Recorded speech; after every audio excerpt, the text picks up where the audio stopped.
A'udzubillahiminasyaitonirrajim. Bismillahirrahmanirrahim. Assalamualaikum warahmatullahi wabarakatuh.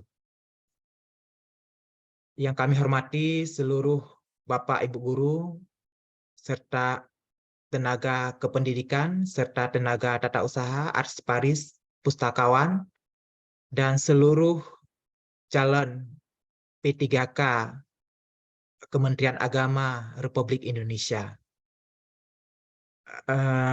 Pertama-tama marilah kita panjatkan puji dan syukur kehadirat Allah Subhanahu wa taala yang telah memberikan kesempatan kepada kita untuk bersilaturahmi pada hari ini dalam rangka tes tambahan teknis moderasi beragama P3K Kementerian Agama Republik Indonesia.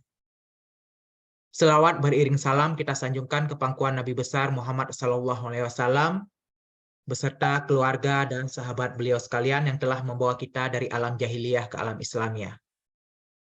Bapak Ibu yang kami hormati, para pejuang P3K Kementerian Agama Republik Indonesia. Hari ini kita akan berdiskusi tentang sebuah konsep yang mungkin baru bagi kita, tetapi sesungguhnya konsep ini adalah telah kita laksanakan selama bertahun-tahun. Yaitu kita akan berdiskusi tentang konsep moderasi beragama.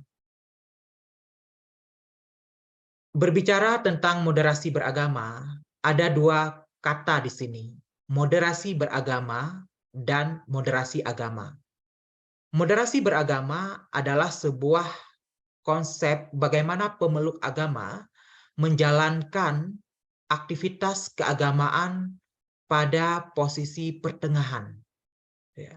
Pada posisi pertengahan. Sedangkan moderasi agama ini adalah sesuatu yang tidak ada karena agama sudah bersifat mutlak, sudah diatur, sudah menjadi sebuah postulat dalam kehidupan masyarakat, dalam kehidupan berbangsa dan bernegara. Jadi moderasi beragama yang kita bahas adalah kita membahas tentang bagaimana pemeluk agama menjalankan kehidupan beragama dalam konteks hubungan antara agama dengan negara, antar umat beragama, dan inter umat beragama. Sekarang menjadi pertanyaan, mengapa moderasi beragama ini menjadi sangat penting dan perhatian bagi pemerintah, sehingga termasuk ke dalam perencanaan jangka panjang strategis pemerintah saat ini.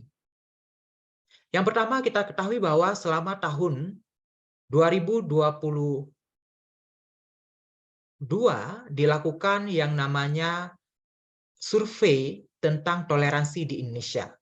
Kita ketahui bahwa hasil survei yang diselenggarakan oleh UNDP, banyak daerah-daerah yang termasuk kategori intoleran dan hanya beberapa daerah yang memiliki kategori toleran. Dan sebagian besar daerah yang intoleran adalah daerah-daerah yang bermayoritaskan pemeluk agama Islam. Ini menjadi suatu hal yang sangat menarik untuk kita kaji, bagaimana intoleran itu bisa terjadi dalam suatu masyarakat. Ya.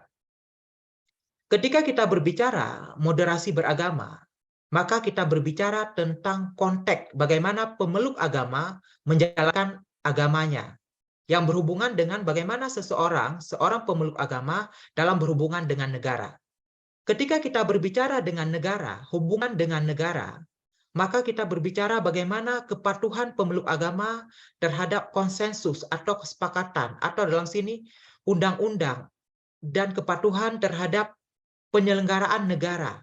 Bagaimana setiap masyarakat harus punya rasa hormat terhadap konsensus nasional, Pancasila, Undang-Undang Dasar 1945, lembaga negara, dan serta perundang-undangan lainnya. Kemudian ketika kita berbicara antar umat beragama, maka kita berbicara tentang bagaimana hubungan antara satu pemeluk agama dengan pemeluk agama yang lain. Dan inter umat beragama. Inter umat beragama di sini adalah antar sesama umat beragama, bagaimana hubungannya dalam pemahaman, dalam pelaksanaan praktek-praktek keagamaan. Posisi moderasi beragama, dia berada pada posisi pertengahan. Posisi pertengahan artinya antara sekuler dan fanatik atau ekstrim. Ketika berbicara sekulerisme atau liberal, berarti di sini adalah bebas beragama. Bebas beragama artinya apa? Boleh beragama, boleh tidak beragama. Dan yang kedua adalah fanatik atau ekstrim. Fanatik atau ekstrim adalah sebuah pandangan atau sebuah sikap di mana memposisikan diri sebagai orang yang mewajibkan atau fanatik atau mengagungkan suatu kepercayaan, keyakinan dalam beragama secara berlebihan dan merendahkan pemikiran, kepercayaan maupun sikap orang lain dalam beragama. Kemudian kita melihat tentang prinsip moderasi beragama. Berbicara tentang moderasi beragama, prinsipnya cuma dua, yaitu adil dan berimbang. Adil, yang dimaksud adil di sini adalah bagaimana menempatkan sesuatu pada tempatnya. Dalam menjalankan aktivitas keagamaan, kita harus bisa menempatkan pada posisi tempat kita berada. Misalnya di dalam beragama misalnya. Ketika kita sholat misalnya, ketika kita membaca Al-Quran, misalnya ini lagi bulan Ramadan, kita melaksanakan tadarus misalnya, kita membunyikan mikrofon misalnya, di malam hari sampai dengan pagi. Ya, kegiatan tadarus adalah kegiatan yang baik, tetapi ketika tadarusnya dilaksanakan dapat mengganggu orang lain, orang yang beristirahat, tentunya ini menjadi sesuatu yang tidak bijak. Apalagi kalau bacaan tadarusnya tidak memenuhi unsur tajwid atau makhraj hurufnya, ya, jadi tidak indah tentunya. Dan berimbang. Berimbang di sini maksud berimbang adalah bagaimana kita sebagai pemeluk agama itu harus bisa menyeimbangkan antara kehidupan intelektualitas kita, kehidupan sosial kita, kehidupan emosional kita, dan kehidupan spiritual kita. Saya berikan contoh, misalnya kita seorang yang memiliki spiritual yang tinggi, tapi kita juga harus memiliki rasa sosial dan kemanusiaan yang tinggi. Berbicara moderasi beragama juga memiliki nilai-nilai. Ya, nilai-nilai moderasi beragama yang pertama adalah kemanusiaan. Moderasi beragama ini, bagaimana kita sebagai umat beragama harus memiliki nilai kemanusiaan, kepedulian terhadap sesama, dan makhluk Tuhan. Yang kedua adalah kebangsaan. Kebangsaan ini adalah menyangkut dengan rasa cinta tanah air.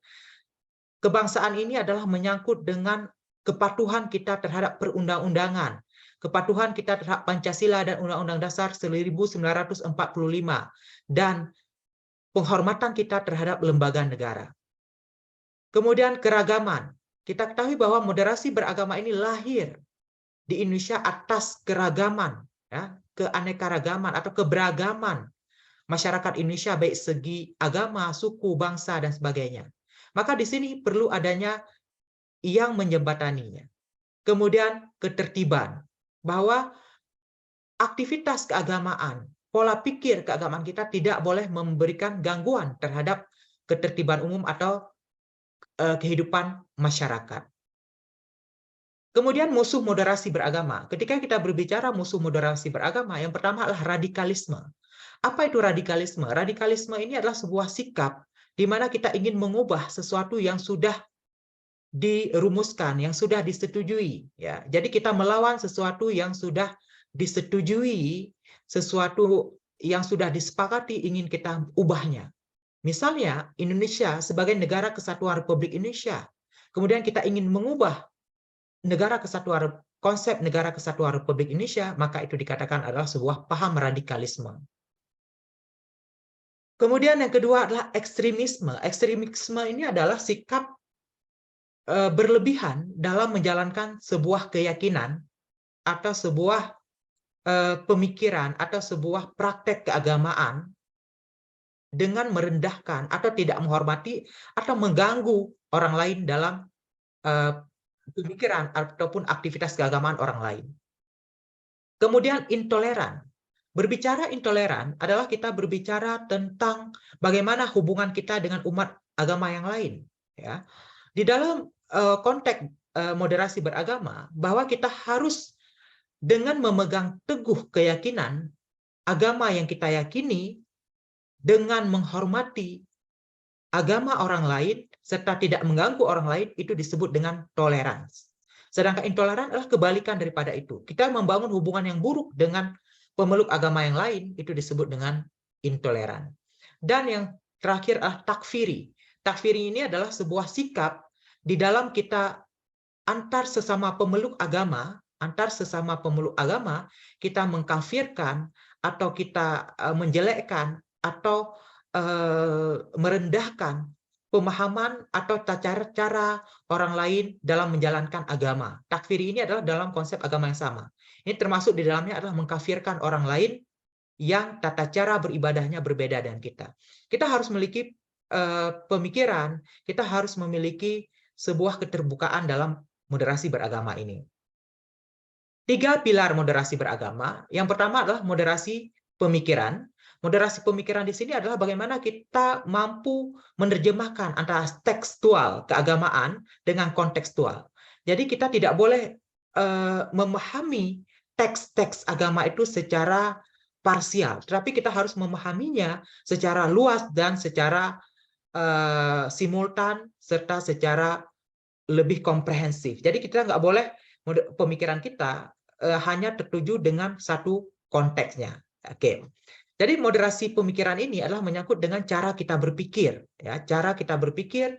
Ketika kita berpikir, misalnya saya berikan contoh, misalnya kita mungkin ada riwayat atau hadis yang mengatakan bahwa misalnya anak itu memberikan rezeki buat kita. Tetapi pada kondisi misalnya seorang istri kondisinya adalah misalnya kesehatannya tidak mungkin, atau dia mungkin anaknya cuma 2 atau 3, apakah kita bisa mengejas bahwa orang tersebut tidak menjalankan sunnah atau tidak telah melakukan sesuatu hal yang baik, ya. Jadi moderasi pemikiran ini adalah bagaimana kita melihat atau menyesuaikan kontekstual agama dengan kontekstual keagamaan. Kemudian berbicara yang kedua adalah moderasi gerakan. Moderasi gerakan ini adalah berkaitan dengan bagaimana kita menjalankan sebuah gerakan amar ma'ruf nahi mungkar dalam diri kita. Berbicara moderasi beragama adalah berbicara secara individual, secara pribadi kita. Bagaimana kita menjalankan sebuah konsep amar ma'ruf nahi mungkar dalam diri kita. Dan yang ketiga adalah moderasi dalam tradisi atau perbuatan. Bahwa moderasi beragama ini dalam menjalankan aktivitas ataupun kepercayaan agama yang kita anut, maka penting baginya kita untuk menghargai ataupun memberikan rasa hormat atau tidak mengganggu tradisi-tradisi budaya yang telah berkembang di dalam masyarakat. Ini adalah sebuah konsep dasar dalam moderasi beragama. Kemudian ketika kita melihat moderasi beragama itu adalah sebuah proses. Toleransi adalah produk. Produk dari moderasi beragama ini adalah sebuah proses. Moderasi beragama ini adalah sebuah proses dan toleransi adalah produk dari moderasi beragama. Berbicara toleransi, maka kita berbicara tentang beberapa model toleransi. Yang pertama, toleransi ini adalah sebuah sikap penghormatan, penghargaan, dan kita tidak mengganggu orang-orang yang memiliki pemahaman yang berbeda dengan kita. Ya.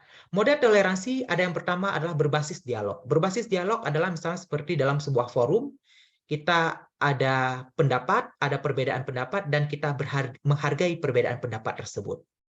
Kemudian ada model toleransi berbasis kerjasama. Misalnya di sini antar umat beragama, kita ketahui bahwa baru-baru ini mungkin kita ada lihat di NTT, di mana masyarakat Muslim di NTT membagi minuman kepada masyarakat Kristen di NTT yang sedang melaksanakan perayaan agamanya, yaitu Jumat Oke, itulah sebuah bentuk kerjasama. Kemudian ada masyarakat misalnya saling menjaga rumah ibadah, ya, itu adalah sebuah bentuk toleransi berbasis kerjasama. Kemudian model toleransi berbasis pemberdayaan, ya. Model toleransi berbasis pemberdayaan Di sini kita memberikan sebuah kesempatan yang sama kepada masyarakat untuk bekerja. Misalnya kita tidak membeda-bedakan setiap orang, setiap warga negara untuk bekerja di satu tempat. Kemudian ada namanya model toleransi berbasis solidaritas kemanusiaan. Ya. Model toleransi berbasis solidaritas kemanusiaan, ya kita lihat pada saat tsunami, itu banyak orang-orang yang memberikan bantuan kepada kita dari berbagai macam agama. Kemudian ada model toleransi berbasis komunitas atau lingkungan. Ya, di sini kita kembangkan misalnya ada pemuda Muhammadiyah itu membangun saling menghargai dengan pemuda NU misalnya. Kemudian antar umat beragama dalam suatu lingkungan ya komunitas. Kemudian ada model toleransi berbasis pesantren. Di sini menyangkut dengan pandangan-pandangan dalam lembaga pendidikan. Kita tahu bahwa pesantren-pesantren juga memiliki program-program atau materi-materi pembelajaran yang berbeda, tentunya satu sama lain dengan pesantren itu harus saling menghormati dan menghargai. Oke, kita ketika berbicara Indonesia, itu sebenarnya harapan dari lahirnya moderasi beragama ini adalah terbentuknya pluralisme. Ya. Pluralisme ini adalah pandangan yang menghargai keanekaragaman serta penghormatan terhadap yang lain, yang berbeda, membuka diri terhadap membuka diri terhadap perbedaan, kerelaan untuk berbagi, keterbukaan untuk saling belajar, ya, inklusisme serta keterlibatan diri secara aktif dalam dialog untuk menemukan persamaan-persamaan common belief dan menyelesaikan konflik. Jadi pluralisme ini adalah sebuah pandangan untuk bagaimana bekerja sama untuk menyelesaikan masalah-masalah, baik masalah-masalah yang ada di dalam masyarakat maupun masalah-masalah yang ada di dalam inter atau antar agama. Ya, ini ada ketika berbicara pluralisme ini hadir karena adanya beberapa tipologi sikap keagamaan. Ada yang pertama adalah eksklusivisme, ini hanya agamanya lah yang benar dan yang lain salah. Ya. Kemudian ada inklusivisme, selain agamanya juga terdapat kebenaran, meskipun tidak seutuhnya dan sempurna agama yang dipeluknya. Kemudian ada pluralisme. Pluralisme adalah kemajuan agama sebagai keniscayaan realitas yang masing-masing berdiri sejajar. Jadi pluralisme di sini, ini adalah sebuah konsep di mana agama itu disejajarkan. Jadi agama itu dianggap setara. Kemudian eklektivisme ini berusaha memilah dan mempersandingkan berbagai ajaran agama yang dipandang baik dan sesuai dengan dirinya. Jadi ada orang yang memilah-milah mengambil yang baik-baik dari setiap agama untuk dijadikan sebuah nilai dalam kehidupannya. Dan yang kelima adalah universalisme. Ini semua agama adalah satu dan sama. Yang membedakan hanyalah faktor historis sehingga agama muncul dalam berbagai ragam dan penampilan. Baik, Bapak Ibu, demikianlah pengantar dari diskusi kita tentang moderasi beragama. Saya yakin Bapak Ibu sudah banyak sekali membaca tentang konsep moderasi beragama ini, maka hari ini kita untuk membangun sebuah persepsi, mungkin ada hal yang ingin kita diskusi. Baik, kami persilakan kepada Bapak Ibu, mungkin ada yang mau didiskusikan, dipersilakan.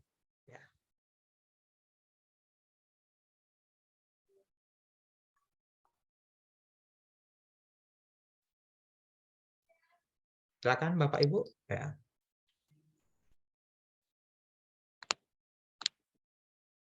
Ada? Ya, mungkin ada yang mau didiskusikan, dipersilakan.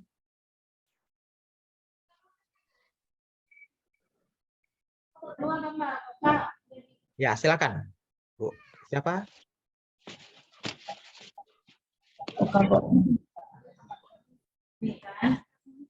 Tangan ya. Silakan diomong terus, Bu. Siapa? Bisa? Assalamualaikum, Pak. Waalaikumsalam warahmatullahi wabarakatuh. Silakan, Ibu. Pak, nggak ada contoh soalnya, Pak, biar lebih enak kayak gitu. Oke, saya berikan contoh. Ya, saya berikan contoh satu ya. Saya berikan contoh satu di sini. Ya, misalnya dengan konteks tadi. Jangan ribut, suaranya masuk ke sini. Oke, baik, Ibu. Jadi pertanyaannya sangat bagus sekali. Ini saya mute dulu sebelum saya jelaskan. Oke. Oke, baik. Jadi saya berikan contoh langsung. Nanti soalnya ini, Bu, jadi ada soal namanya pilihan berganda kompleks, kemudian mungkin nanti ada soalnya yang 1, 2, 3, 4, kemudian ada 0 nilainya, artinya kalau nggak menjawab 0, tapi di setiap soal itu ada jawabannya. Oke, misalnya saya berikan contoh, misalnya ibu sedang melaksanakan salat zuhur, ya, tiba-tiba tetangga ibu yang beragama non-muslim memanggil-manggil ibu minta tolong karena terjadi sesuatu di rumahnya, baik kebakaran ataupun apa, dia minta tolong. Bagaimana sikap ibu? A, misalnya, ibu membatalkan sholat dan membantu dia. B, misalnya, menyelesaikan salat, kemudian membantu dia. Kemudian C, memanggil, misalnya menyelesaikan salat dan memanggil pemadam kebakaran. D, misalnya, ibu tidak peduli, misalnya. Jadi, apa kira-kira jawabannya, Bu? Ya. B, Pak. B, menyelesaikan salat B. dulu. Ya. Oke, baik. Ibu kalau menjawab nilai B, Pak. ya, kalau ibu jawab nilai B, berarti ibu nilai ibu 3. Membatalkan sholat dan menolong dia, Pak. Pak. Ya, oke, baik ya. Jadi alasannya apa, Bu? Alasannya adalah karena karena Memakan kemanusiaan. nilai kemanusiaan. Benar sekali. Jadi seperti itu. Jadi konsepnya itu kita kaitkan dengan nilai-nilai tadi moderasi beragama tadi. Oke. Baik.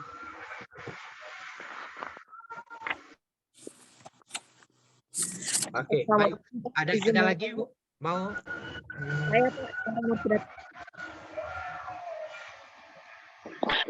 Pak, suaranya kecil. Oke. Baik. Ada lagi, Bu, yang ingin ditanyakan? Silakan. Saya Ada, Pak. Ya, silakan, Ibu. Pak, ada banyak yang mengatakan soal nanti berskala Thurston. Itu seperti apa, Pak, soalnya? Nah, skalanya artinya dia memiliki nilai, Bu.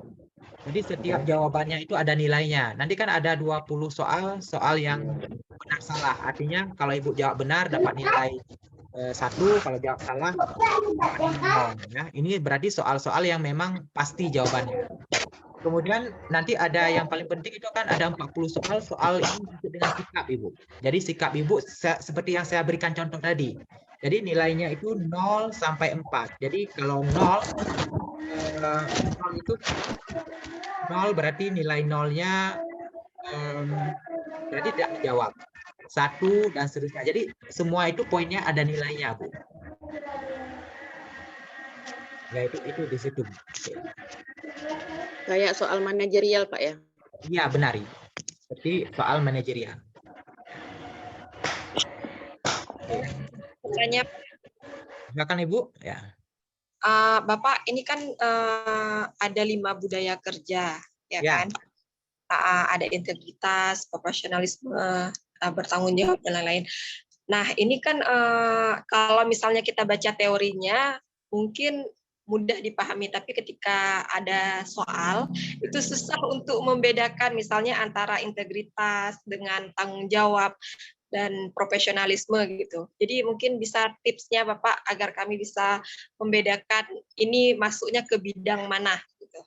Baik, Bu. Di link nanti di link grup sebenarnya sudah pernah saya kirim. Jadi kalau soal integritas yang ditanya, Bu, itu persis sama dengan yang ada di link itu. Jadi kalau kita jelas di link tentang integritas, Bu, yang pernah saya share, itu kalau ditanya soalnya itu persis seperti itu, Bu, jawabannya. Misalnya tentang profesionalitas, integritas itu artinya ketika kita bekerja itu benar-benar kita dengan seluruh potensi yang terbaik yang kita miliki gitu. Jadi kemudian ada profesionalisme dengan kemampuan, ya kan? Jadi Ibu, Ibu tinggal baca itu aja. Jadi bukan dipahami. Coba Ibu ingat aja kalau soal integritas itu soalnya persis, Bu, seperti itu. Soal seperti yang indikator-indikator di budaya kerja itu yang pernah saya kirim. Ibu mungkin kita bisa melihat ini di Zoom ya. Tapi di kisi-kisi nggak ada, Pak ya, 5 budaya kerja. Jadi materinya ini, Bu ya. Materinya yang pertama komitmen kebangsaan. Kita udah bahas tadi bahwa Ibu apapun nanti soal sikapnya tidak boleh menolak undang-undang dasar dan regulasi di bawahnya, Ibu. Harus adanya penerimaan. Artinya, karena apa? Hukum Pancasila, undang-undang dasar, dan undang-undang di bawahnya itu adalah sesuai dengan nilai-nilai agama. Bukan hukum agama, Ibu ya. Ingat, Ibu, bukan hukum agama. Tapi sesuai dengan nilai-nilai keagamaannya. Misalnya, undang-undang perkawinan. Kan sesuai dengan hukum atau hukum perkawinan dalam agama juga kan. Jadi kan undang-undang perkawinan sesuai dengan hukum agama ya. Tapi ingat Ibu bahwa tidak boleh ada kata-kata mengubah undang-undang sesuai dengan nilai-nilai agama tertentu. Itu nggak boleh Ibu. Tapi yang boleh adalah undang-undang mengacu kepada nilai-nilai agama yang ada di Indonesia. Jadi undang-undang mengacu kepada nilai-nilai agama yang ada di Indonesia. Artinya bersesuaian. Karena kenapa? Karena masyarakat Indonesia adalah masyarakat yang beragama. Itu kata kuncinya, Ibu. Kemudian mungkin ada, itu yang komitmen kebangsaan. Kemudian yang menyangkut dengan toleransi, Ibu. Ingat, Ibu, toleransi itu bukan berarti kita mengikuti orang lain. Misalnya saya berikan contoh, misalnya. Kita diundang di acara agama lain. Kemudian salah satu kegiatan dalam ajaran agama lain itu adalah memakan makanan yang diharamkan di dalam agama kita. Apakah untuk menghormati ajaran agama lain, apakah kita memakan makanan yang diharamkan? Tidak. Tidak, Pak. Tidak. Toleransi maksudnya di sini adalah memegang teguh keyakinan agama yang kita miliki dengan menghormati dan menghargai ajaran agama lain dan tidak mengganggunya. Tidak mengganggu ajaran agama lain. Tapi kita harus memegang teguh keyakinan agama yang kita yakini. Kita datang boleh? Boleh. Tapi kita tidak boleh melakukan sesuatu yang bertentangan dengan ajaran agama kita. Itu yang disebut dengan toleransi, Bu. Nanti soal toleransi itu berkaitan dengan itu, Bu. Pendirian rumah ibadah, membantu tetangga yang beda agama, atau misalnya di awal, misalnya ya, berikan contoh, kita menghadapi sebuah kasus, misalnya ada 2 orang yang mengundang kita, misalnya di sebuah acara, satu orang yang berbeda agama, yang pertama mengundang kita adalah orang yang beragama berbeda dengan kita, kemudian yang kedua adalah orang yang seagama dengan kita pilih yang mana? Yang pertama atau yang kedua? Kita menghormati yang pertama mengundang kita terlebih dahulu. Itu yang disebut dengan toleransi, Ibu. Tetapi menyangkut dengan akidah, Ibu, tidak ada toleransi. Itu dalam moderasi beragama. Kita harus paham di situ bahwa toleransi ini bukan berarti kita nanti Ibu menjawab harus mengikuti apapun yang mereka lakukan yang tidak sesuai dengan ajaran agama kita. Tidak. Kita tetap memegang teguh keyakinan yang kita miliki dengan hormati perbedaan dan memberikan ruang kepada orang lain untuk melaksanakan ajaran agamanya atau kepercayaannya, Ibu. Itu namanya toleransi. Oke. Kemudian yang ketiga, ada anti kekerasan, Ibu. Anti kekerasan di sini kita bisa melihat ini, saya berikan contoh, misalnya ada orang yang melakukan perzinahan di kampung kita. Kemudian dalam budaya masyarakat ataupun masyarakat tersebut itu melakukan apa namanya ya? Dipermalukan, maksudnya diarak-arak, dipukul. Apakah itu boleh atau tidak, Ibu? Dia melakukan memang sesuatu perbuatan yang dosa. Apakah boleh kita melakukan seperti itu? Tidak. Tidak, Pak. Apa yang harus kita lakukan, Ibu? Apakah kita boleh menggerebek? Tidak. Kita harus menyerahkan kepada pihak kepolisian untuk ditangani. Kenapa? Itu kita kembali kepada konsep apa, Ibu? Kita kembali kepada konsep yaitu kita mematuhi budaya, kemudian kita menjaga ketertiban umum. Oke. Jadi kalau ada orang yang melakukan misalnya minuman keras, pelanggaran, kita nggak boleh mengambil sendiri, tapi kita harus melaporkan kepada pihak yang berwenang. Kemudian penerimaan terhadap tradisi, Ibu. Jadi penerimaan terhadap tradisi, ingat Ibu, penerimaan terhadap tradisi di sini kita harus menghormati tradisi-tradisi atau budaya dalam masyarakat lokal tersebut. Kita harus misalnya ada acara apa, misalnya tepung tawar atau segala macam, walaupun tidak sesuai dengan pemahaman kita, kita harus menghargainya. Tetapi kita harus ingat, yang tidak boleh adalah kita ikuti sesuatu yang bertentangan dengan akidah dan pokok-pokok ajaran kita. Ibu jawab, ada sebuah tradisi kesyirikan. Kemudian ibu harus mengikutinya. Ibu pilih, ibu saya mengikutinya, saya setuju segala macam. Itu nggak boleh, ibu. Kalau bertentangan dengan akidah itu nggak boleh dipilih. Ya, baik ibu. Ada lagi yang mungkin mau didiskusikan? Ya. Lagi cuci tangan dulu.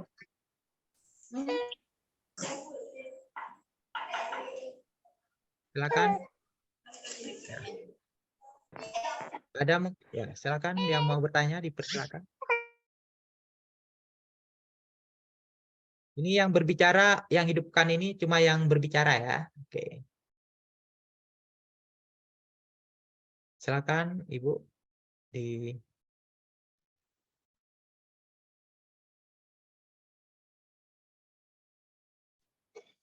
Pak, bisa dijelaskan sedikit tentang implementasi moderasi beragama? Baik, Pak. Baik, ya. Bagus sekali pertanyaan Bapak. Jadi implementasi dari moderasi beragama ini adalah mengatur tentang bagaimana hubungan antara agama dengan negara, Pak. Agama dengan negara di sini kita ketahui bahwa hukum negara, Pancasila, Undang-Undang Dasar 1945 adalah keputusan final dari Negara Kesatuan Republik Indonesia. Maka kita sebagai umat beragama, kita harus mematuhi, kita harus mengamalkan bahwa Pancasila dan Undang-Undang Dasar 1945 adalah tidak bertentangan dengan nilai-nilai agama, dan kita mengikuti dan menyatakan setia kepada Negara Kesatuan Republik Indonesia. Itu kita umat beragama yang memiliki hubungan, yang mematuhi konsensus nasional yang dibuat oleh pendiri bangsa ini. Jadi kita tidak boleh bersifat radikal. Radikal itu artinya apa? Kita mau mengubah dasar Negara Kesatuan Republik Indonesia dengan ajaran-ajaran atau pemahaman yang lain. Oke, itu yang pertama, Pak.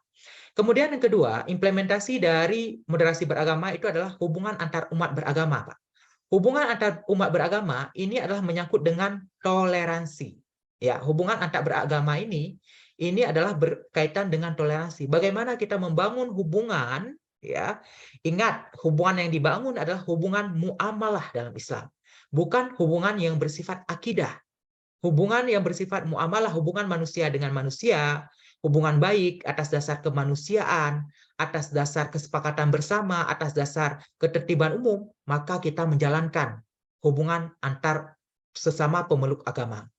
Kemudian yang ketiga adalah menjalin hubungan implementasi antar sesama pemeluk agama. Antar sesama pemeluk agama, interagama kita, tentunya ada perbedaan-perbedaan dalam pendapat, mazhab, ya, cara berpikir, tetapi bagaimana kita membangun sebuah keselarasan, keharmonisan, ya, tanpa kita menjelek-jelekkan orang lain sejauh mereka memiliki dalil. Yes. Kita berikan contoh ini, misalnya salat tarawih. Ada 8 rakaat, mereka punya dalil sendiri. Kemudian yang salat 20 rakaat, salat tarawih, ada dalil sendiri. Kita tidak boleh saling menyalahkan, Pak, di dalamnya. Kemudian kalau seandainya ada aliran-aliran sesat, apakah kita boleh menindak orang yang melakukan aliran sesat? Tidak, Pak. Kita harus melakukan kepada pihak yang berwenang. Siapa yang pihak berwenang di sini? Kepolisian. Siapa pihak berwenang di sini? Kementerian Agama. Yang akan melakukan penelitian, benar nggak sesat? Siapa lagi? MPU misalnya.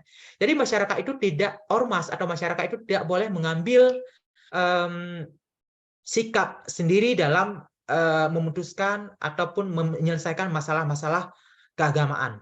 Jadi ini yang disebut dengan implementasi dari moderasi beragama. Oke, baik. Terima kasih, Pak. Ada lagi, Pak? Silakan. Berarti ada 3, Pak, cara implementasinya. Ada tiga. Yang pertama, hubungan agama dengan negara, hubungan agama dengan agama yang lain, dan hubungan interagama. Agama. Ya. Terima kasih, Pak. Ya, sama-sama, Pak. Oke, baik. Ada lagi? Dipersilakan.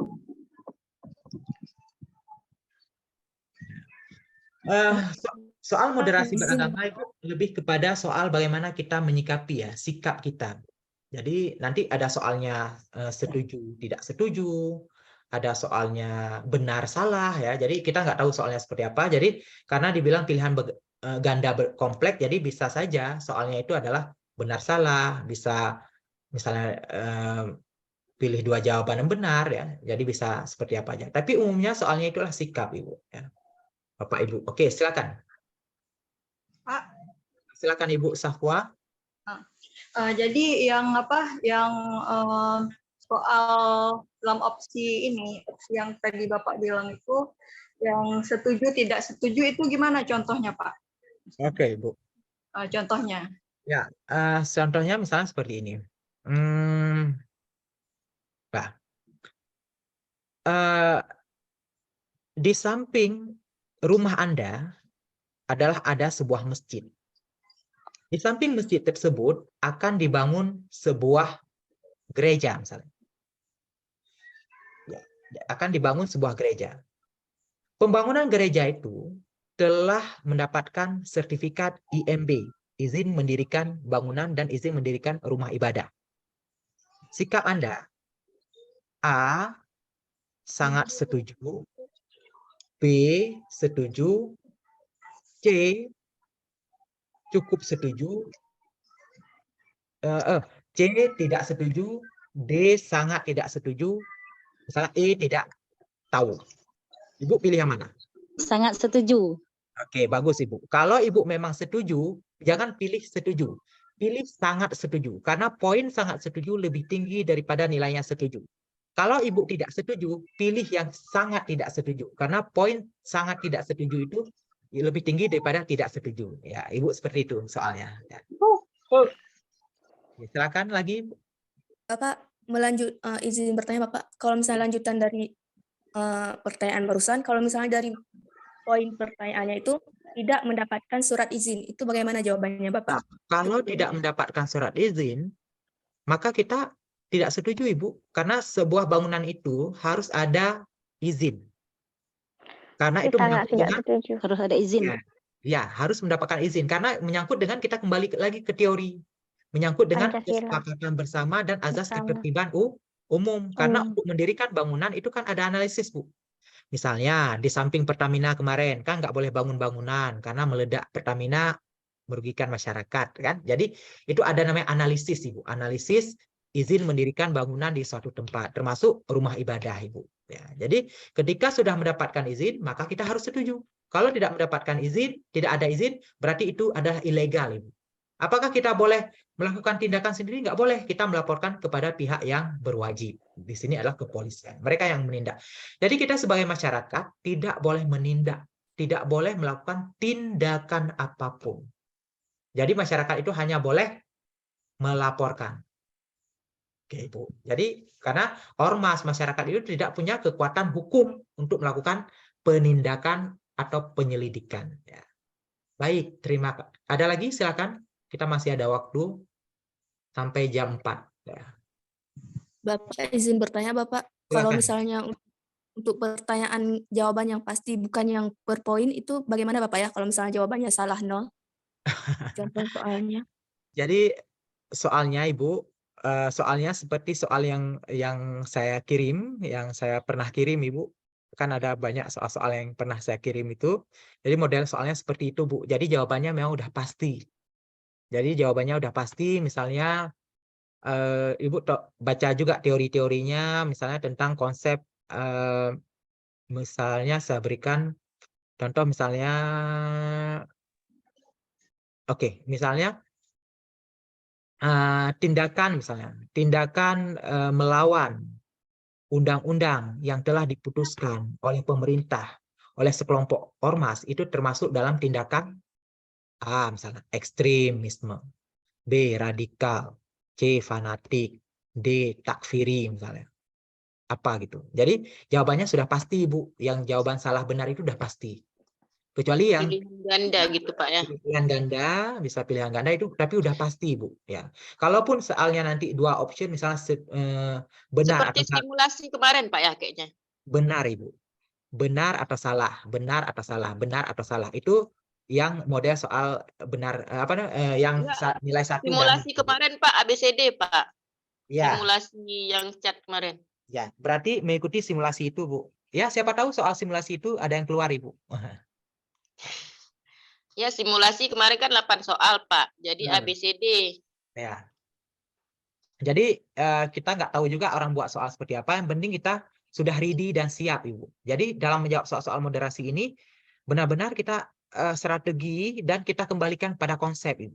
Jadi kita kembalikan pada konsep. Misalnya contoh ya, Ibu misalnya ditugaskan di suatu daerah di mana ada tradisi di daerah tersebut yang Ibu tidak menyukainya. Tetapi tradisi tersebut adalah tradisi yang tidak bertentangan dengan ajaran agama Ibu. Maka sikap Ibu seperti apa? Apa mengikuti tradisi itu? Apa menghormati dan menghargai tradisi tersebut? Kemudian mengikuti tradisi tersebut? Kemudian apakah menolak tradisi tersebut atau tidak tahu? Gitu? B. Menghormati dan menghargai. Ya, benar menghormati sekali, dan Bu. menghargai, Pak. Benar sekali. Menghormati dan menghargai Menghargai tradisi tradisi tersebut tanpa tersebut. perlu kita mengeluarkan kata-kata yang apa ini tradisi ini nggak sesuai ini dengan agama kami dan segala macam. Tidak perlu Ibu. Tapi cukup menghormati dan menghargai tanpa perlu Benar kita sekali. mengikutinya. Mantap. Ya, oke. Baik, silakan. Ya. Ada lagi? Silakan.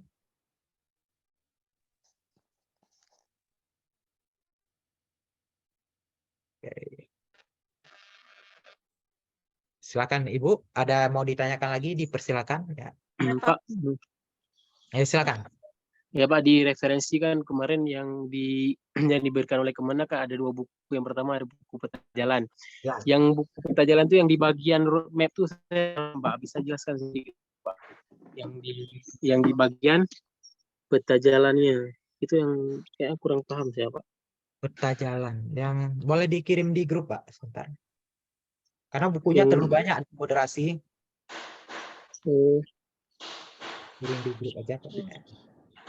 Di grup Pak. Baik. Soal saya baca-baca masih kurang paham nih Pak. Oh ya.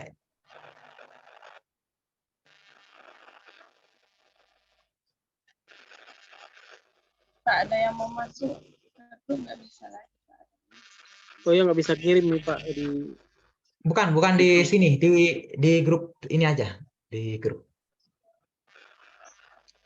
Oh. Grup bimbingan. Di grup ini aja, di grup kita aja.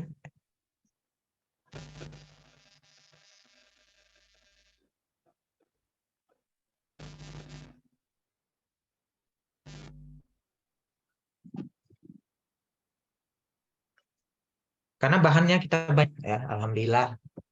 Mudah-mudahan Bapak Ibu yang paling penting dalam mengikuti tes kita membersihkan hati kita dan kita harus yakini bahwa Allah akan memberikan terbaik pada kita. Jadi apapun hasilnya itulah yang terbaik. Amin. Jadi, Amin. Makasih Pak. Harus semangat. Jadi orang kita yang berproses Ibu, berproses. Dan kita harus meyakini bahwa Allah lah yang pemberi yang terbaik Ibu, tidak ada yang lain. Jadi kita harus meyakini, jangan kita berkecil hati gitu. Apalagi yang muda-muda nih kan, ya nanti tiba-tiba misalnya belum rezeki, tiba-tiba udah nggak semangat lagi. Mungkin Allah nanti berikan yang lebih besar lagi dari ini. Ya, jadi tetap semangat. Oke. Ada dikirim Pak, silakan. Kirim ke. Pak, menunggu itu saya mau tanya masalah penilaian Pak, kayak mana Pak? Itu yang 180 tidak dikonversi lagi kan Pak? Emang asli nilai 180 gitu. Yang mana Ibu? Kan nilainya nanti 180 tuh. Bagian 1 20. Bagian 2 kan nanti kalau benar semua 160. Hasilnya kan 180. Itu persen Ibu, dipersenkan Ibu. Oh, itu persen. Oh iya Bu, Nilai persennya total, Pak. nilai moderasi beragama itu 40% Ibu. Ya. Nilai moderasi beragama itu 40%. Ya, jadi nilai yang teknis kemarin 60%. Ya. Bukan Pak, di Juknisnya kan ada dibuat Pak. Bagian 1 nilainya 20. Ya, benar. Bagian 2 40. Nanti kan jumlahnya 180. 180 nanti itu dikonversi lagi. Dikali 40% nanti itu. Kali 40%. Kemudian berarti 180 kali 40%, 72 ya, tidak ada yang PG Pak, berarti Pak. Ya, Kemudian nanti Ibu ditambah dengan 60% nilai yang kemarin tuh. Nilai yang teknis pertama. Ini kan 60% nilai yang pertama kemarin.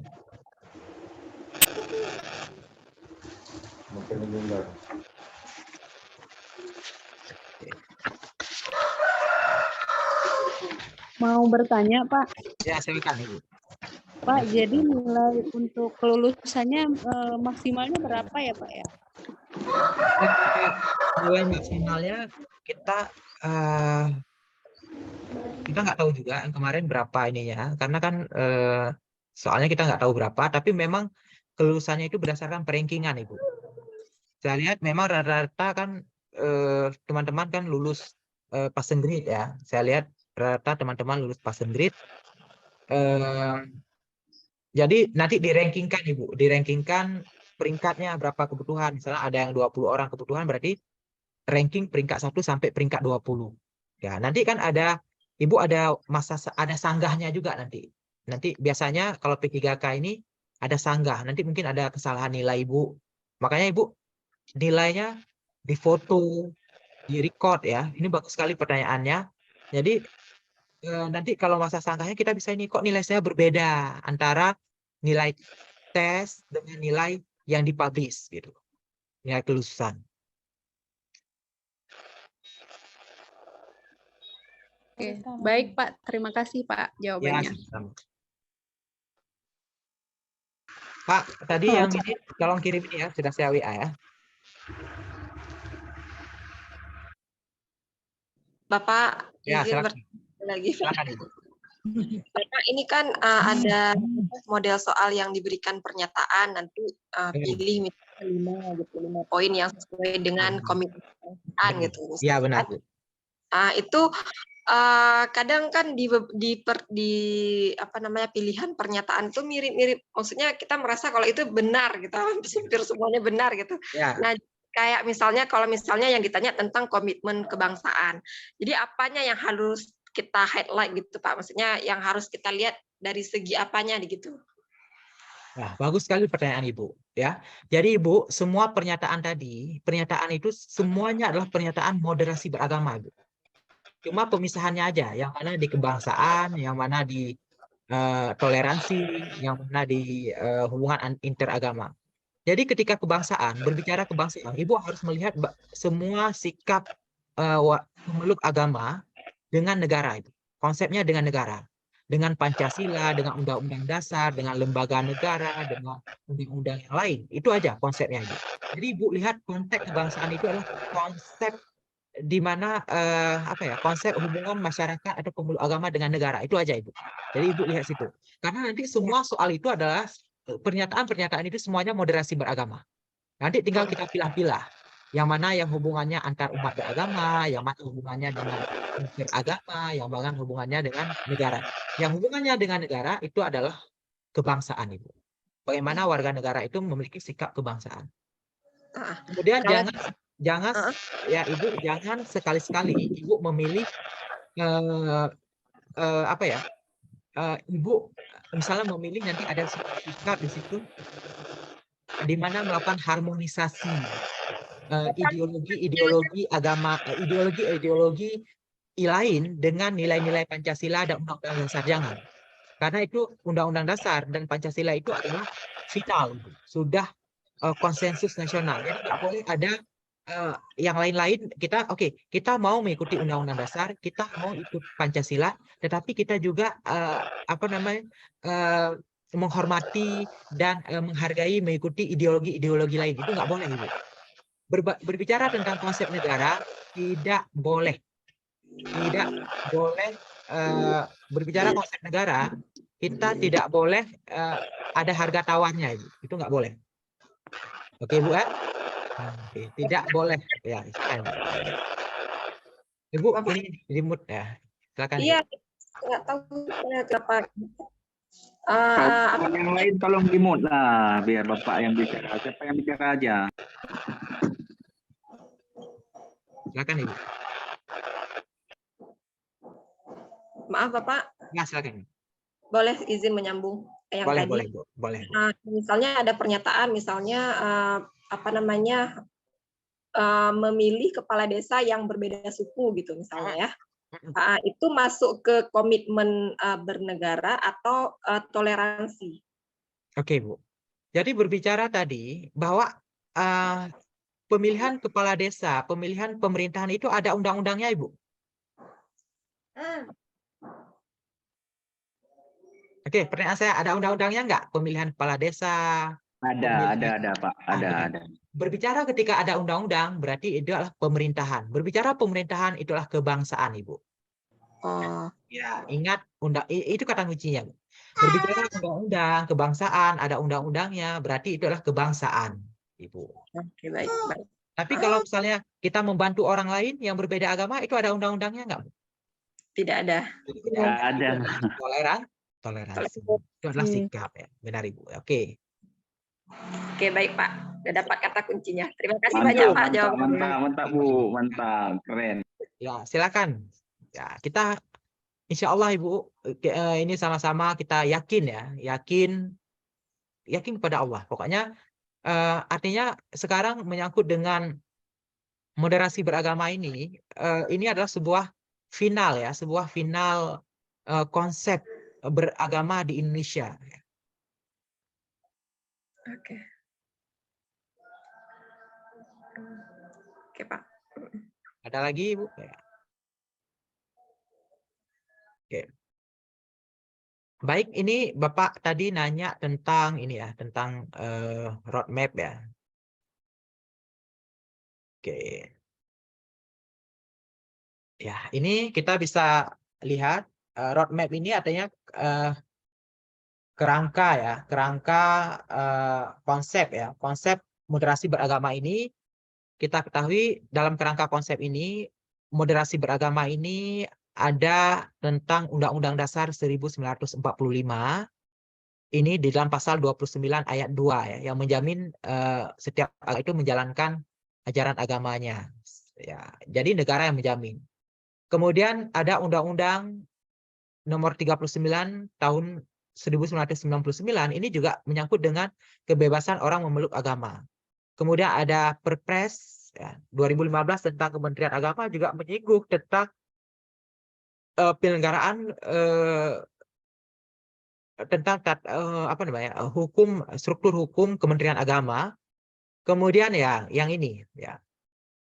Jadi tentang RPJMN 2020 sampai 2024 ini program prioritas memperkuat moderasi beragama yang bertujuan mengukuhkan toleransi, kerukunan, dan harmonisasi sosial. Jadi ini tanda kata kuncinya. Jadi moderasi beragama ini, memperkuat moderasi beragama ini untuk memperkuat toleransi, kerukunan, dan harmonisasi sosial. Ya. Kemudian di Renstra Kementerian Agama juga kita melihat bahwa yang diharapkan dari moderasi beragama ini adalah menciptakan masyarakat yang soleh, moderat, cerdas, dan unggul. Ya. Sekarang pertanyaannya, yang dikatakan masyarakat moderat seperti apa? Pemeluk agama yang moderat. Apakah pemeluk agama moderat itu orang yang tidak soleh? Gimana Ibu? Misalnya kalau dibilang ini moderat sekali. Tetap soleh. Moderat itu nggak soleh orangnya. Tetap soleh Pak. Hah? Tetap soleh. Harus soleh. Ya gimana? Maksudnya ketika dibilang, dia ini ulama moderat ataupun dia ini adalah pemeluk agama Islam yang moderat. Apakah kita anggap dia itu liberal kayak itu? Ya. Tidak. Tidak, benar Ibu. Jadi moderat itu adalah perilaku yang soleh, Bu. Perilaku yang soleh, tetapi kita menghormati, menghargai orang yang berbeda agama dan pandangan dengan kita tanpa mengganggunya. Itulah yang disebut dengan orang yang moderat. Itu kata kuncinya. Kata kuncinya memegang teguh ajaran agama atau keyakinan agama yang dianut, menghormati dan menghargai orang yang berbeda pandangan agama dengan dia, dan yang ketiga tidak mengganggu, tidak mengganggu. Itulah yang disebut dengan karakter yang benar. Baik ya, Ibu. Jadi ini dasar hukum penguatan moderasi beragama. Jadi roadmap ini ini sebenarnya yang tadi juga kita jelaskan, ya kan, ujung-ujungnya harmonis, ya kan, damai. Jadi karena kita tahu kenapa mesti beragama ini sangat diizinkan, diinkludkan di dalam misalnya tes PNS, ASN dan semuanya dalam pendidikan, karena tujuannya adalah untuk mengikis benih-benih radikalisme di Indonesia, ya, disebabkan kita tahu bahwa sekarang kan banyak kekeliruan ataupun kesalahpahaman dalam menerjemahkan teks-teks ajaran agama. Jadi dari kekeliruan atau kesalahan dalam memahami teks-teks ajaran agama yang membuat seseorang itu menjadi radikal, maka disinilah Kementerian Agama dalam hal ini, konsep moderasi agama ini dijalankan untuk mengikis ya radikalisme. Cuma pertanyaannya di sini adalah kadang-kadang terjadi banyak kesalahpahaman dari moderasi beragama ini, ya. Terjadi banyak kesalahpahaman seolah-olah moderasi beragama ini adalah semacam kita semacam mengikis nilai-nilai keagamaan. Sesungguhnya tidak, ya. Jadi moderasi beragama ini kita harus pahami bahwa bagaimana memperkuat keimanan dan ketakwaan kita kepada Allah tanpa kita merendahkan orang-orang yang berbeda pandangan, pemahaman dengan kita. Jadi kita menjadi pribadi yang moderat bukan berarti kita merusak keimanan kita, tidak, Ibu, Bapak. Jadi kita tetap memegang teguh ajaran agama yang kita peluk, ya. Baik, Bapak, Ibu, ada yang ingin ditanyakan lagi, dipersilakan ya. Ini yang saya sebutkan tadi bahwa relasi agama dan negara ini menyangkut dengan agama dan politik, ya. Jadi bukan menjadikan agama sebagai alat politik, ya. Kemudian agama dan layanan publik, ya. Di sini tentang bagaimana memberikan pelayanan terhadap masyarakat tanpa melakukan diskriminasi.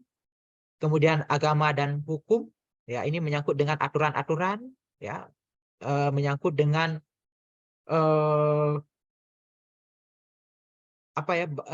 respect atau penghormatan terhadap hukum-hukum positif yang ada dalam suatu negara, Indonesia, dan agama dan ekspresi publik, ya. Jadi bagaimana memberikan kebebasan mengekspresi agama di ruang publik sesuai dengan koridor hukum. Jadi di dalam konsep kebangsaan, penyelarasan agama dan negara ini, inilah 4 hal ini. Jadi nanti kalau Ibu dapat soal tentang kebangsaan, Ibu harus melihat keempat hal ini yang menyangkut dengan agama dan politik, ya. Mungkin salah satunya nanti akan soal keluar tentang politik identitas. Ya, politik identitas. Apakah Bapak Ibu nanti setuju dengan politik identitas? Apakah suatu tindakan yang mengatasnamakan agama, misalnya itu adalah sebuah politik identitas? Mungkin itu salah satu pertanyaannya nanti, mungkin ya, mungkin tentang politik identitas ini. Politik identitas ini maksudnya kita menggunakan agama, suku, sebagainya untuk menunjukkan, oh ini adalah partai ini loh, ini partai ini loh, ini partai agama ini loh. Jadi itu yang disebut dengan politik identitas. Jadi di dalam kehidupan berbangsa negara, politik identitas ini memang dilarang, sesuatu yang tidak baik. Oke. Baik. Ada lagi? Ya. Bapak izin melanjutkan dari penjelasan Bapak barusan. Kalau misalnya contoh pertanyaannya bagaimana Bapak? Kalau untuk contoh soalnya. Yang mana? Tentang? Yang dengan politik identitas barusannya Bapak politik jelaskan. Misalnya Ibu ya. Misalnya salah satu kandidat ya, ini salah satu kandidat kita nggak sembarangan juga nih berbicara. Misalnya salah satu kandidat politik di suatu daerah ingin mencalonkan diri menjadi wakil rakyat. Ya. Kandidat ini menggunakan rumah ibadah sebagai tempat untuk melakukan kampanye tentang melakukan orasi politik. Ya. Maka tindakan tersebut itu adalah tindakan yang dilakukan dengan politik identitas. Artinya apa? Politik identitas adalah sebuah cara-cara untuk meraih kekuasaan dengan menggunakan identitas. Ya. Identitas bukan hanya agama, Bu. Identitas itu bisa suku, bisa agama, bisa budaya, bisa apa ya, bisa kelompok-kelompok lah. Itu namanya politik identitas. Jadi politik identitas itu adalah cara untuk meraih kekuasaan dengan menggunakan identitas yang dimiliki oleh tokoh tersebut itu. Ya. Jadi di dalam negara itu dilarang. Artinya apa? Bukan berarti terjadi pemisahan, tapi tidak boleh menggunakan sarana tempat-tempat ibadah atau sarana-sarana masyarakat untuk melakukan apa ya, orasi politik gitu. Karena orasi politik itu kan cenderung bersifat menaikkan diri sendiri dan merendahkan orang lain. Jadi itu tidak sesuai dengan nilai-nilai agama. Oke. Nah, ini satu poin yang penting. Jadi ini moderasi beragama, ini satu poin yang sangat penting, berimbang mentaati konstitusi sebagai kesepakatan berbangsa. Ini poin yang sangat penting. Ya. Jadi apapun yang kita lakukan harus memiliki kemaslahatan kepada masyarakat. Ya. Baik, Ibu. Ada lagi? Silakan ditanyakan.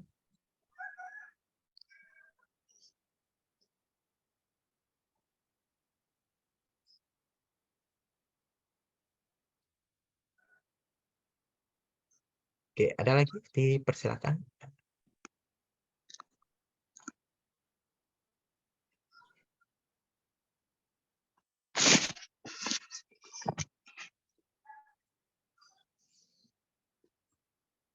Ya, Bapak Ibu, moderasi beragama ini memang penting kita pelajari karena ketika kita mau mempelajari moderasi beragama ini, maka akan terjadi banyak kesalahan dalam penafsiran, ya. Jadi kita sebagai warga negara, sebagai umat beragama, sebagai aparatur Kementerian Agama ini, kita harus memahami dan mampu memberikan informasi yang tepat kepada masyarakat bahwa moderasi beragama ini bukan berarti kita mendegradasi nilai-nilai agama yang telah kita anut, tetapi bagaimana kita memperkuat pengamalan agama yang telah kita anut tanpa merendahkan pemahaman atau cara berpikir atau pemilihan agama orang lain. Oke, baik. Silakan, ada lagi? Ya, kita masih ada waktu sekitar 15 menit lagi ya. Bapak Ibu jangan lupa di ini ya, absen dengan link ya, biar saya kenal.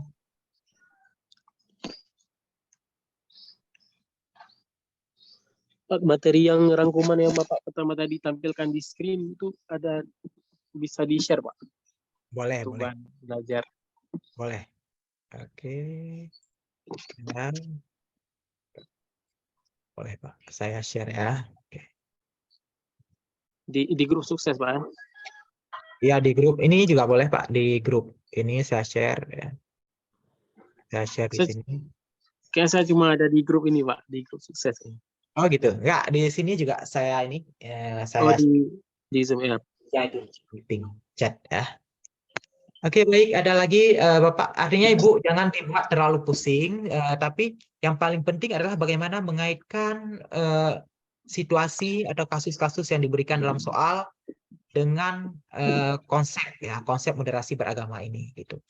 Berarti yang paling penting kita ini apa, memahami yang apa tuh indikatornya aja, Pak, kan? Misalnya Benar, kita pahami indikator benar. yang empat. Ya. Ingat kata kuncinya, Pak, menyangkut dengan kebangsaan itu tidak ada harga tawar, Pak. Undang-Undang Ya, Dasar komitmen kebangsaan ya, Pak. 5 Pancasila itu tidak ada harga tawar. Oh, kita melakukan misalnya kita menghormati dan menghargai serta mengamalkan ideologi lain berdampingan dengan ideologi Pancasila, boleh nggak? Nggak boleh. Itu nggak boleh. Karena itu sudah final. Oke. Kemudian menyangkut dengan kemanusiaan. Itu kita harus melihat dari segi urgensinya, tingkat kepentingannya, tingkat mana yang lebih penting, prioritas yang harus kita lakukan. Itu menyangkut dengan kemanusiaan. Menyangkut dengan ketertiban umum, di mana kita tidak boleh melakukan aktivitas keagamaan yang mengganggu ketertiban umum. Misalnya kita buat ceramah di tengah jalan misalnya, atau di pinggir jalan yang mengganggu orang lewat. Ceramah keagamaan, boleh nggak? Tidak boleh. Kita kemudian misalnya mendengar ceramah misalnya jam 2 malam dengan menghidupkan TV atau radio besar-besar, boleh nggak? Nggak boleh. Walaupun tindakan kita adalah tindakan menjalankan ajaran agama kita, misalnya dengan mendengar ceramah. Oke. Iya, Pak. Baik, silakan ada lagi dipersilakan. Oke. Silakan ditanya aja. Maksudnya kita di sini diskusi, mungkin ada hal-hal yang saya yakin Bapak Ibu juga banyak sekali materi-materi yang sudah dipelajari. Tapi Bapak Ibu harus ingat bahwa materi yang kita pelajari harus mampu kita kita pahami gitu. Jadi kita harus pahami karena nanti soalnya bukan soal materi, tapi lebih kepada soal kasusnya. Ya, lebih kepada soal kasus ya.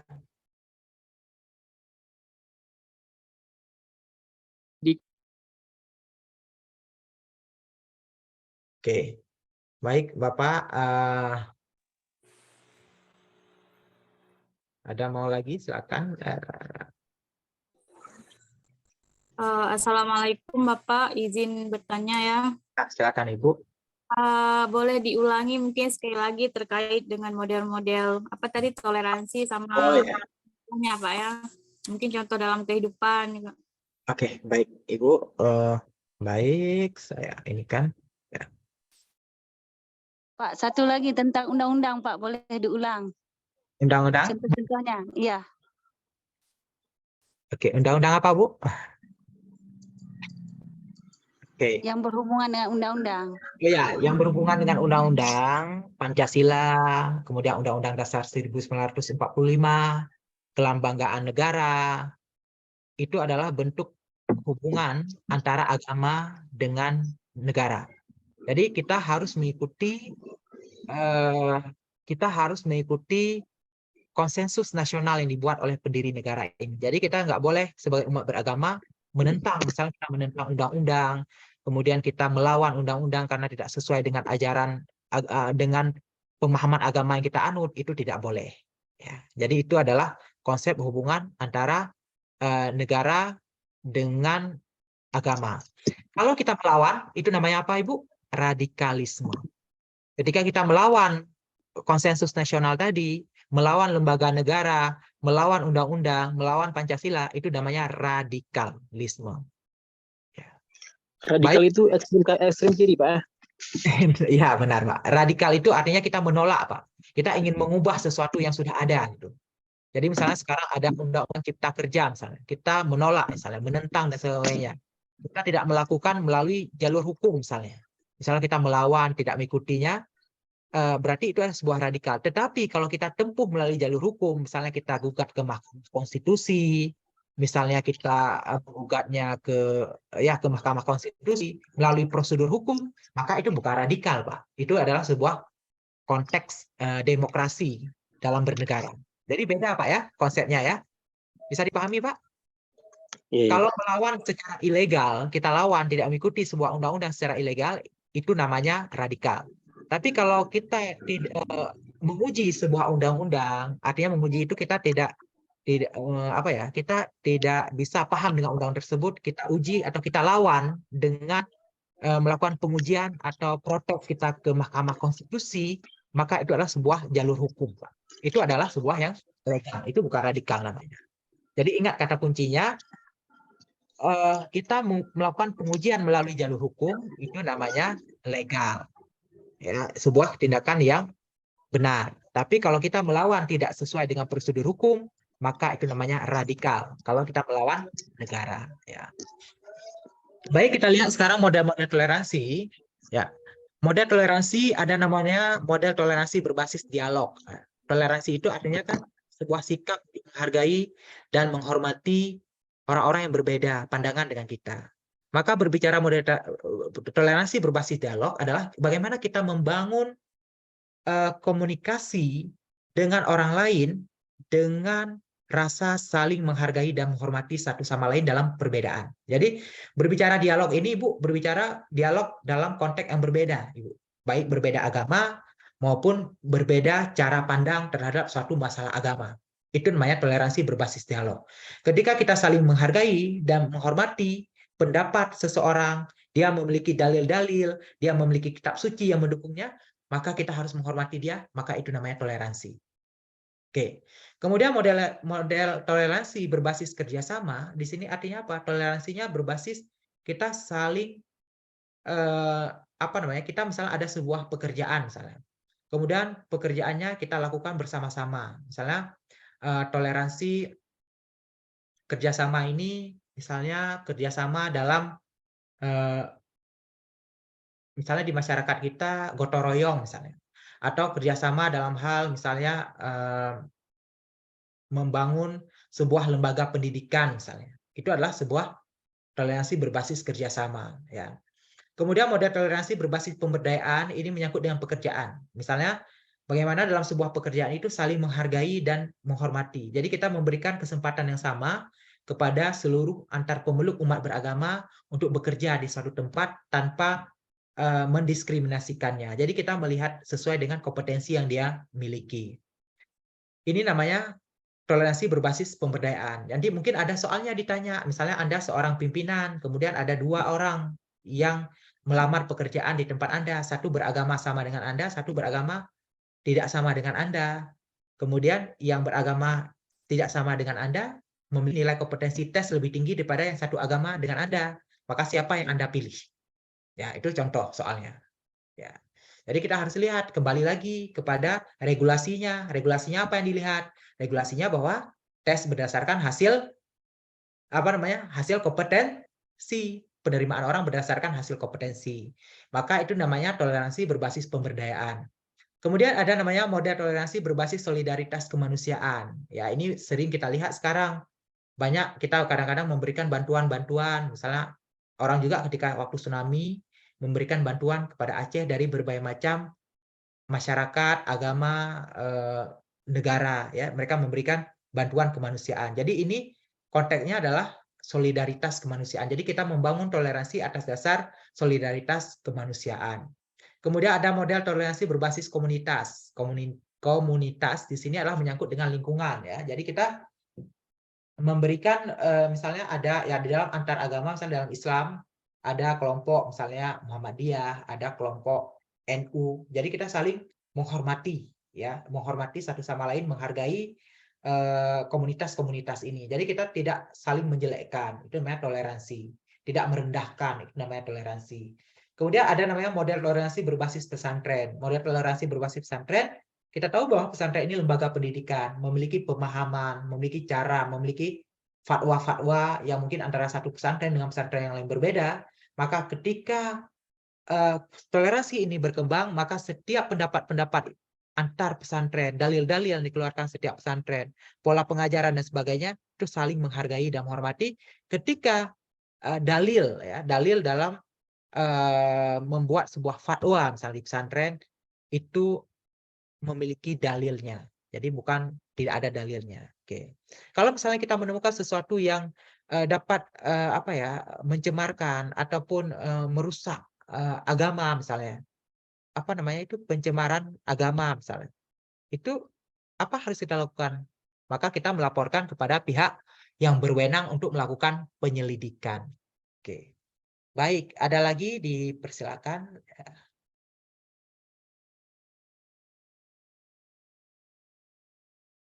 Dipersilakan Bapak Ibu. Baik Pak, saya mau bertanya. Ya.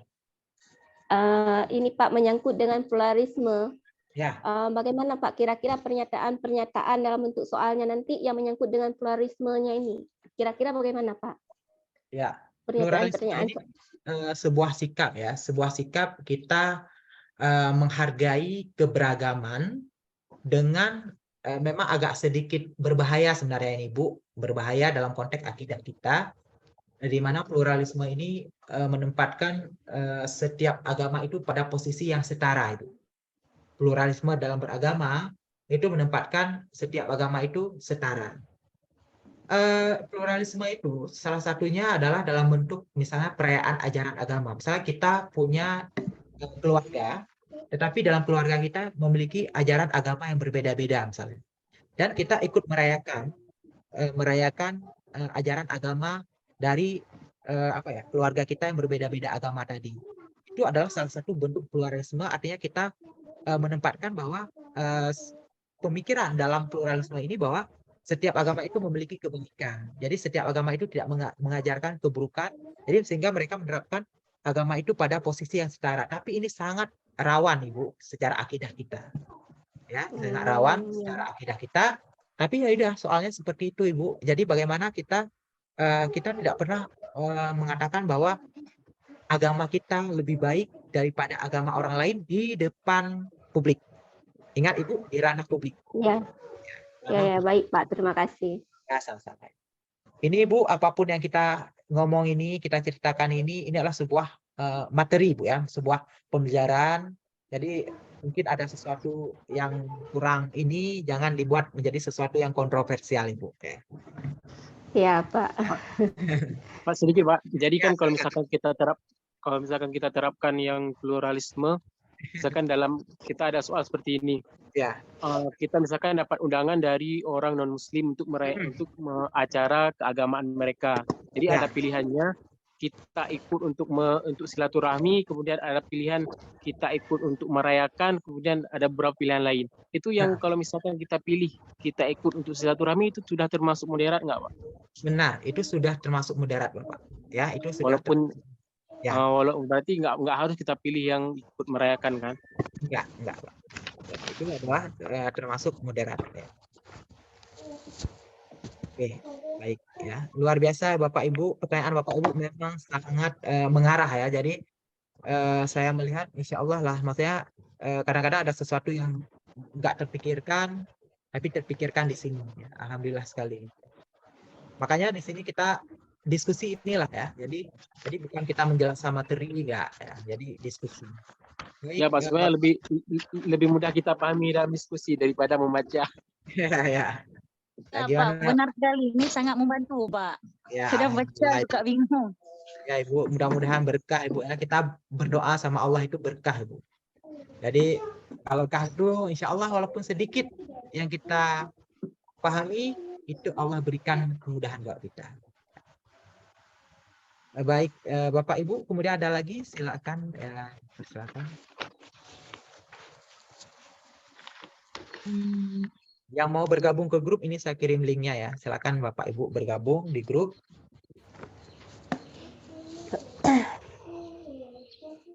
Pak. Ya, silakan. Ini Pak, saya mau tanya apa namanya 5 poin budaya kerja.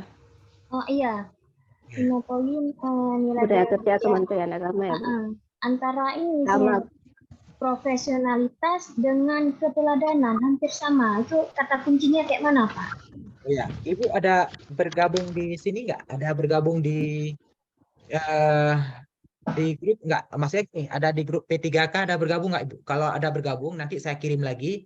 Karena memang saya melihat juga hampir sama-sama, cuma kita ikuti pemerintah. Karena nanti kalau soal integrasi tentang budaya kerja itu memang 100% diambil dari situ, Bu. Jadi nilai-nilai itu memang diambil dari situ indikatornya sebenarnya. Soalnya seperti itu, jawabannya seperti itu. Jadi memang kalau kita jelaskan juga agak susah karena profesional itu menyangkut dengan kompetensi diri kita, kan? Integritas itu menyangkut dengan bagaimana cara kita bekerja sesuai dengan regulasi yang diterapkan. Itu namanya integritas. Integritas itu ada ininya, Bu. Ada apa namanya? Ada indikator-indikatornya. Nanti kalau Ibu bergabung di grup ini, insya Allah saya kirim lagi biar Ibu bisa baca. Ada, Pak.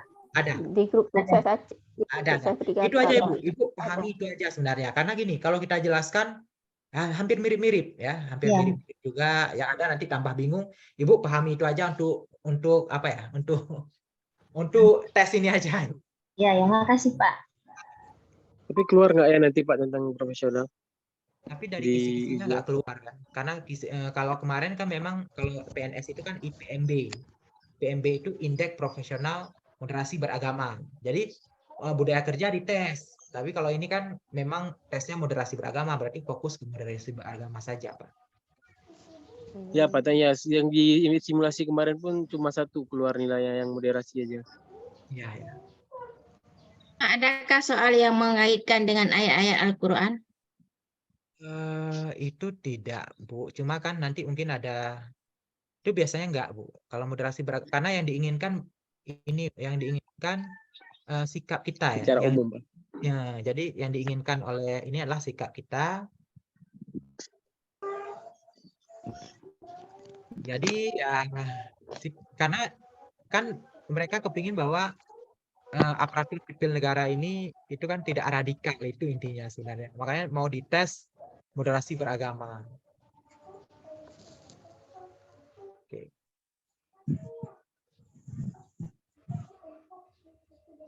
Baik, Bapak Ibu ada diinikan lagi, silakan. Kita masih ada waktu nih. Oh, udah. Ya, silakan. Satu lagi pertanyaan, Pak, ya, karena ini udah asar juga. Ya. Itu kan ada soal yang keluar, Pak, terkait dengan teori gunung es. Itu keluar juga, Pak?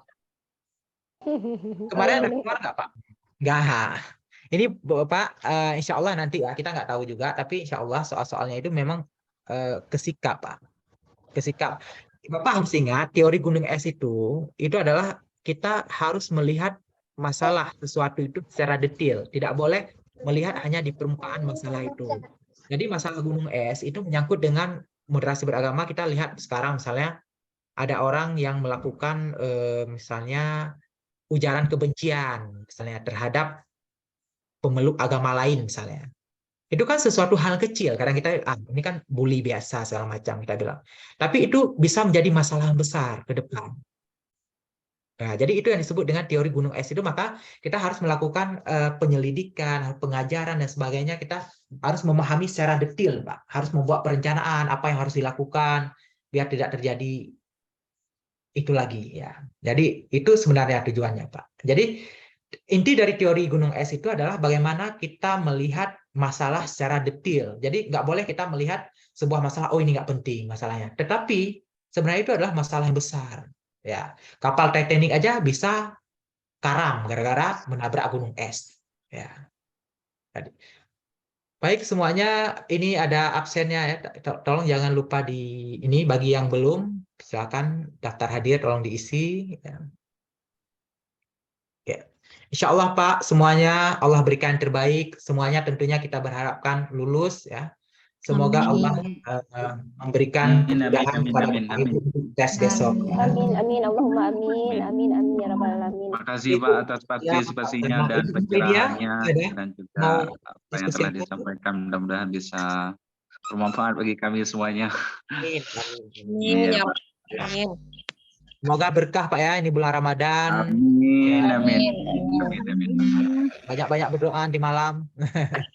Yeah. Mulai sebelum akhir Ramadan ini. Ya. Berkah Ramadan. 10 terakhir ya. Ini udah malam-malamnya Lailatul Qadar. Semoga Allah berikan kemudahan ya. Amin, amin, amin, amin. Bapak Ibu, mungkin hanya ini yang dapat kita sampaikan karena kita sudah salat zuhur, salat asar, tidak terasa ya. Alhamdulillah, terima kasih banyak untuk kehadiran hari ini. Saya akhiri dengan wabillahi taufiq wal hidayah. Assalamualaikum warahmatullahi wabarakatuh. Waalaikumsalam warahmatullahi wabarakatuh.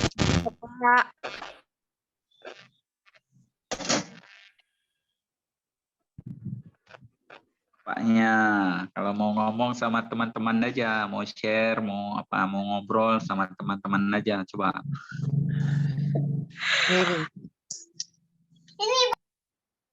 Kuizi yang di grup itu nggak bisa diakses, kenapa ya kira-kira?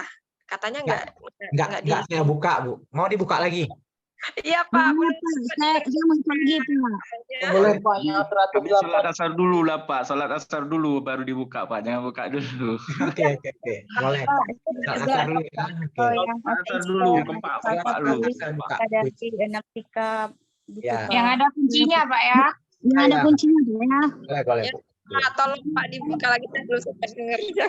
Insya Allah Pak pasti buka dulu. Sholat dulu, komitmen dulu. Assalamualaikum semuanya. Ini juga lah Pak. Moderat yang sesi 1 tolong dong. Moderat dulu.